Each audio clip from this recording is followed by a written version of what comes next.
বিমান দুর্ঘটনায় প্রাণহানির ঘটনায় সারা দেশে পালিত হচ্ছে রাষ্ট্রীয় শোক। প্রথমে যাচ্ছি রাজশাহীতে। শাহেদ, শোক পালনে আর কি ধরনের উদ্যোগ নেওয়া হয়েছে?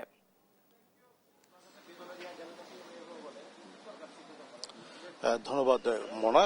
রাষ্ট্রীয় যে শোক ঘোষণা করা হয়েছে গতকালকে যে বিমান দুর্ঘটনায়, সেটি কিন্তু রাষ্ট্রীয় শোক পালন করা হচ্ছে এবং আজকে জাতীয় পতাকা এবং অর্ধনমিত রাখা হয়েছে সরকারিভাবে। এছাড়া আমরা আছি যে পাইলট নিহত হয়েছেন তৌকির ইসলাম সাগর, তার বাড়ির সামনেই। সেখানেই শোকের যে ছায়া সেটি গতকাল বিকেলের পর থেকেই চলছে এবং তার পরিবারকে যেহেতু ঢাকায় নিয়ে যাওয়া হয়েছে, আমাদের কাছে যে তথ্যটি আছে সেটি হলো দুপুর 12:30টায় প্রথম জানাজা ঢাকায় অনুষ্ঠিত হবে। এরপরে রাজশাহীতে তার মরদেহ নিয়ে আসা হবে এবং এইখানে তার উপশহর যে স্কুল মাঠ আছে সেখানে জানাজা শেষে বিকাল 5:30টায় জানাজা হওয়ার কথা। এরপরে তার যে সপুরা কবরস্থান আছে সেখানে তাকে সমাহিত করার কথা আছে। আমরা একটু কথা বলতে চাই তার যিনি শিক্ষক ছিলেন তৌকির সম্পর্কে, তার কাছ থেকে একটু জানতে চাই। তৌকির আপনার শিক্ষার্থী ছিলেন, আপনার কাছ থেকে একটু জানতে চাই কেমন শিক্ষার্থী ছিলেন, আজকে তার চলে যাওয়াকে কিভাবে দেখছেন? তৌকির ইসলাম সাগর ফ্লাইট লেফটেন্যান্ট আমার সরাসরি ছাত্র ছিল। অসাধারণ মেধাবী ছাত্র ছিল। ছোট সময় আমার সাথে ক্যাডেট কোচিং শাহিন ক্যাডেটে পড়ালেখা করত।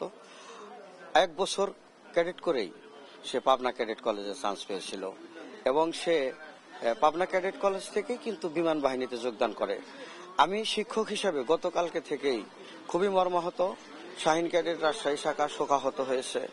আমরা তার পরিবারের প্রতি সমবেদনা জানাচ্ছি। আমি শিক্ষক হিসাবে বলবো, আমার এই ছাত্রের লাশ আমার কাঁধে 100 টনের মতো ভারী মনে হচ্ছে। কোনো ছাত্রের লাশই যেন আর কোনো শিক্ষকের কাঁধে না ওঠে। আমি আল্লাহর কাছে দোয়া করি তৌকিরকে যেন আল্লাহ জান্নাতবাসী করে। খুবই মেধাবী ছাত্র ছিল। দেশের অপূরণীয় ক্ষতি হয়েছে এই তৌকির চলে যাওয়াতে। ধন্যবাদ আপনাকে।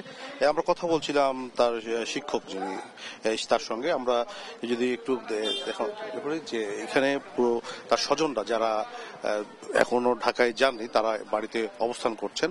রাজশাহীর উপশহর এই যে সেক্টর 3 এই 223 নম্বর বাড়িতেই তৌকির ছোটবেলা থেকেই বড় হয়েছেন এবং এখানে থেকেই তিনি তার লেখাপড়া করেছেন এবং এখান থেকেই তিনি তার শিশুকাল কৈশোরকাল সবই কাটিয়েছেন। তো বলা যায় যে তৌকিরের যে জানাজা সেটি আজকে বিকেল 5:30টায় রাজশাহীর উপশহর স্কুল মাঠে অনুষ্ঠিত হবে। এরপরে সপুরা কবরস্থানে তাকে সমাহিত করা হয় বলে পারিবারিক জানানো হয়েছে।